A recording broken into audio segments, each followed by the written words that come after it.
this is trucking. Yeah, this is trucking. Before you leave your job, or before you decide you want to be a truck driver, you need to think, would I want to stay at my job tonight, not be paid for it, not go home? Yeah. And I would really think like that, because things like this are going to happen. Yeah, most people say, we're only working 70 hours a week. No, you're working 168 hours a week because you're away from your life, you're away from your family, you're away from your home, you're away from everything that you know to be out here to make this money. So you're working 168 hours a week. Doesn't matter if you're sleeping, doesn't matter if you're up, doesn't matter if you're driving, because you're babysitting that truck, you're babysitting that freight, you're babysitting that trailer, and it's your responsibility as the operator, nobody else's. You still want to be in trucking?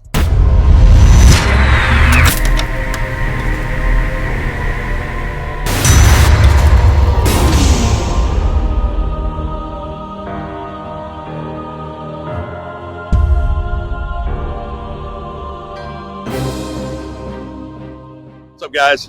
Freight Skaters back again. I got my good friend Brian Brooks with me. He's the creator of a web-based software that is a trucking accounting platform to maximize your profitability called OTR on the revenue. Go to OTR.com and click the link to sign up today and get a free 30-day trial. After that, it's only $15 a month.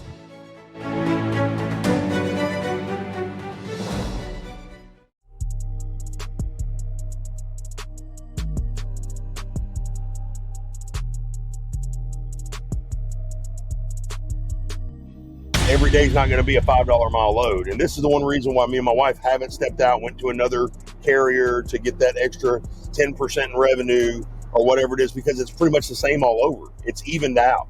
Everybody thinks Prime's hauling $1 a mile freight every single day. You know, every truck, that's all they've got is $1.02 a mile freight to guarantee on their loads. It's not the case. Release, so we can try to get a better rate to make up for loss of days, whereas if we were company drivers, that's lost money. Right.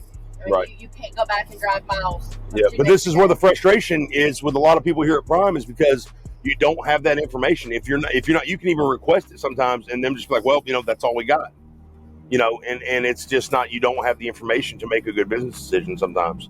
If the revenue's not there, say Angel was a trainee, I didn't know her, and she was my trainee right now, and they put me on something. Yeah, she's getting paid no matter what. She's fine sitting. She's like, yes, I don't have to drive today. This is fantastic. So put this into perspective. She's a trainee. They cut my week at $3,900. They say, hey, we got to load. All we got is load delivering Friday. Take it. Okay. Load could pay $7,000. That's great. Delivering Friday doesn't help me this week. Okay. And then people say, well, this is where your e-fund and all that stuff comes up. You had a good week last week. It doesn't constitute you having a bad week this week. Okay. At all. So my week gets cut at $3,900. Say I've done spent maybe $1,000 in fuel to run the 2,000 miles we've already ran, okay, to get out of Idaho. All right, close to 2,000, I guess you'd say. Truck's pretty much on full, okay, because we didn't plan on sitting. We planned on continuing running. I'd pay her $900. Okay, my overhead's about $1,750. Okay, so that puts us at what? $2,650. Okay, so total overhead plus the $1,000 in fuel. Okay, that's $3,650. Well, guess who's bringing home a $100 check this week? The trainer. The trainee made more money than I did. That's why people aren't training right now. Now, I understand this is a fluke thing, but it's happening more and more. Like, it's being more prevalent. You're hearing more guys talking about it. Yeah. Hours are turning into days. Turned into overnight. Yep. And now it's 2 days. This is the longest. Yeah, we're on the second day now. So, and we didn't need a reset. We had good hours. We did not need a reset. Didn't need any work done to the truck. Truck didn't break down. Nothing. Like I said, if I had half a mind about what we were doing when my FM suggested dropping it in Springfield, I said, no, let's take it all the way to Atlanta. Can we drop it at the drop yard down there? That would have put more meat on the bone. We'd have been away from the terminal, because, you know, even being on load choice, you can't use your load choice if you're near the terminal within a 100-mile radius. So they turn it off. They turn the load choice off. You can't even fuel within a certain amount of miles within the terminal. So you have to fuel at the terminal if you need fuel. Okay, you guys think it's like, oh, we're just panhandling for referrals. We're just panhandling, let you guys know how great it is out here. It's only great when it's great. Okay, so we still have the same struggles that everybody has. It's not like it's a, like, oh, Freight's on YouTube, so he's getting the best of everything. That's not the case at all. So, yeah, I'm not telling you this to bash Prime. I mean, it's not like it was a year ago. And now we're seeing a whole different side of the spectrum now. So, Guys, that's just a little bit of realism with you guys when you're sitting down, and especially when it's not your fault. Guys, use your time wisely. Get things done that you need to get done. The struggle's real. We've been on the phone with dispatch and lineup since yesterday. Can't find anything that fits. I mean, and people are going to say, well, if you'd have just ran this load, you'd have been fine. Just run this load. That's the problem with being a lease op or owner op. You don't just run any load. Stay moving. The goal is to not stay moving. The goal is to have high revenue, low miles. That's what it is. You want to be in motion. You want to stay loaded. Don't get me wrong. But you don't want to just load anything. You don't want to pay the whole freight, okay? And if we saw a lot of people, like, actually stick to that mentality, the freight market would be a little bit different. They'd be a little bit better than what it is right now. So it would actually pick up a little bit. We'd have a little bit more choice, more freedom. People would say, hey, man, these guys aren't taking these loads. They're not fitting. I don't understand why there's so much time frame on these loads. I really don't. You got a 1,000-mile load that isn't delivered for 3 days. That's not even a solo run. That's like a 2-team repower sitting for 24 hours run. When I called back, there were 30 loads when I talked to lineup. 30 minutes later, shift change, and the guy I talked to on shift change had one load. Had one load. You're going to California for $2,600. I was like, "Where's the load for such a?" Went from 30 loads to down to no loads, and like, what about? And he's a whole other guy. Like the guy I talked to. Yeah, it's a totally different guy. The guy I talked to this morning was amazing. He was our night shift guy. I talked to him several times. He was the one that was like, man, I wish I had every truck ready to leave. Like, he's like, I can't get anybody to leave. He's like, I'm calling all these guys. They're like, no, we're going to leave tomorrow. We're going to leave Monday. We're going to leave Tuesday. I called 30 minutes later to ask, I called the wheel after he woke up. So 30 minutes later, I called back. It's another guy, and he's like, yeah, we don't have any of those loads available now. There's only this one. Do you want to go to California for $2,800 for Thursday or not? But see, what happens is, me and my wife, we have it noted in our system. We don't go west of the Rockies, and we don't go to Florida. Where's the two places they've tried to send us? California and Florida. It's almost like they're doing it, but like, oh, this team doesn't want to run to California, Florida. We're gonna get them to run to California, Florida. System, but we never say we won't. I will consider anything. Exactly. I will consider anything. I'm not one of these guys that's like, I'm an owner operator. Do what I want. No, it's not. I've never been like that. Is that you call the one guy and there's a bunch of loads that were all loads. It's all 20 minutes later, every single load's gone. But you don't see any trucks leaving the terminal, and there is 100+ trailers sitting there loaded, running. But there's no freight.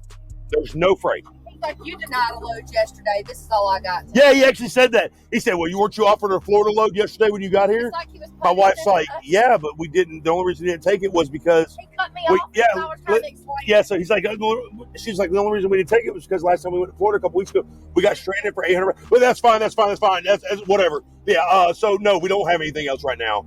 I got this California load. I mean, cut her off. Like, really was pretty rude to her. I told her to hang up the phone. I said, because obviously he's not willing to, he doesn't care.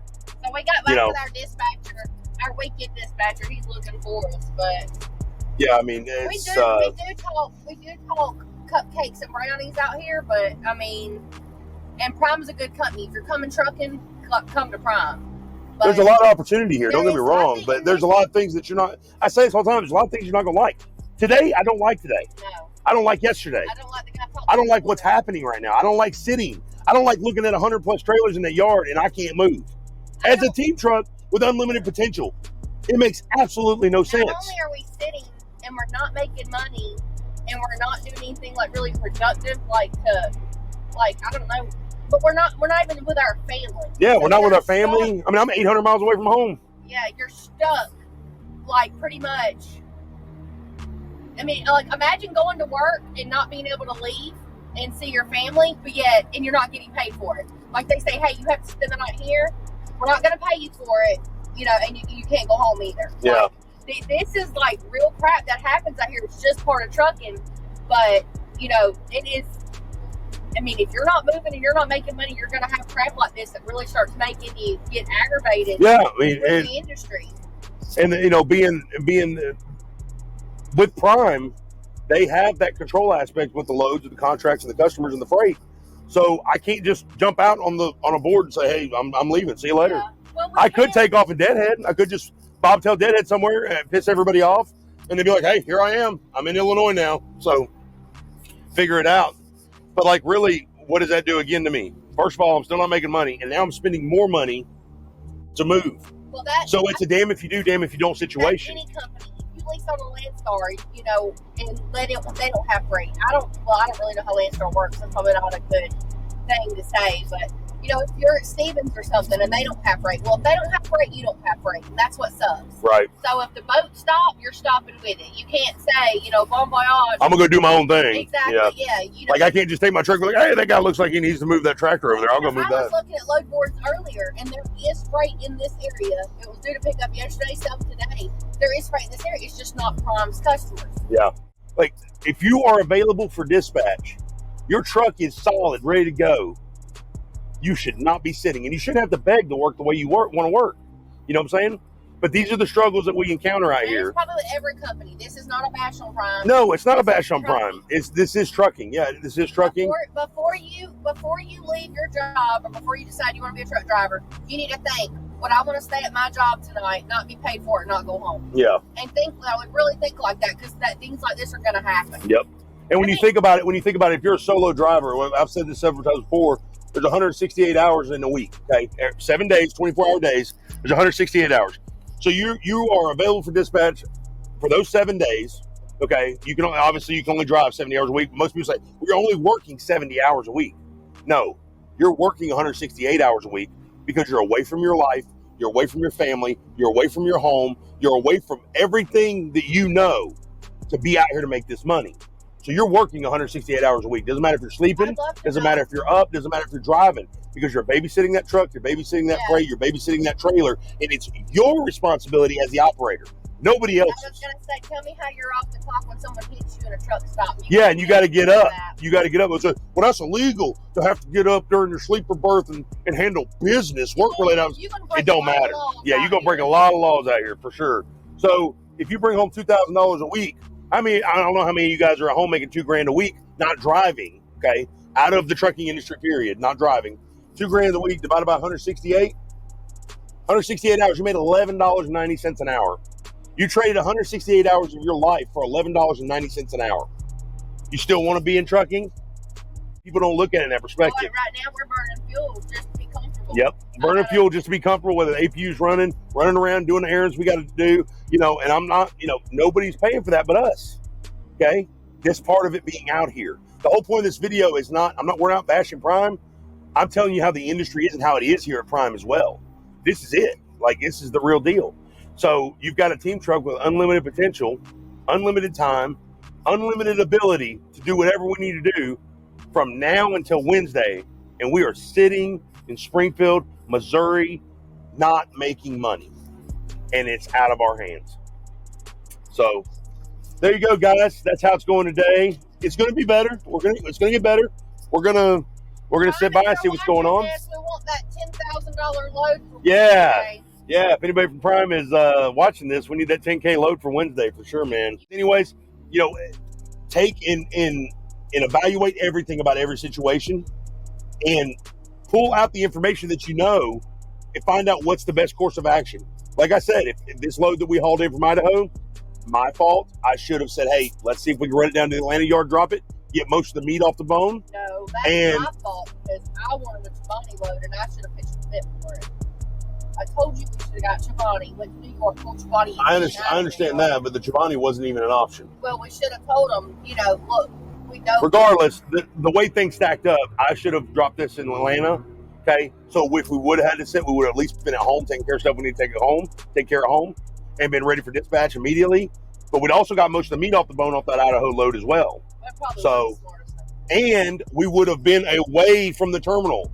So I wouldn't have had to rely on a lineup. I could actually pull off the load choice. I'd have had a little bit more options instead of being at Springfield. Let me tell you something. These terminals are nice, but they don't pay my mortgage. They don't pay my Denali payment. They don't pay any of that stuff. They don't feed my babies. They don't feed my wife. They don't feed me.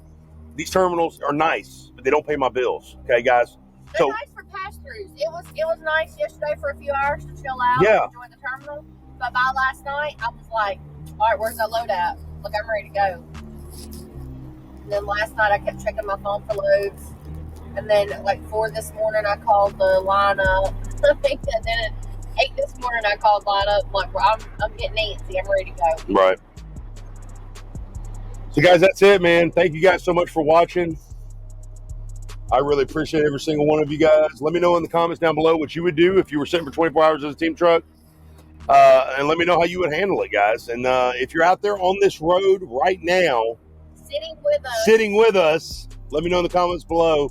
Tell me what you're up to. So thanks so much for watching, guys. Till the next one, stay driven, stay focused, try to stay loaded, and stay safe. God bless. Brain Skater out.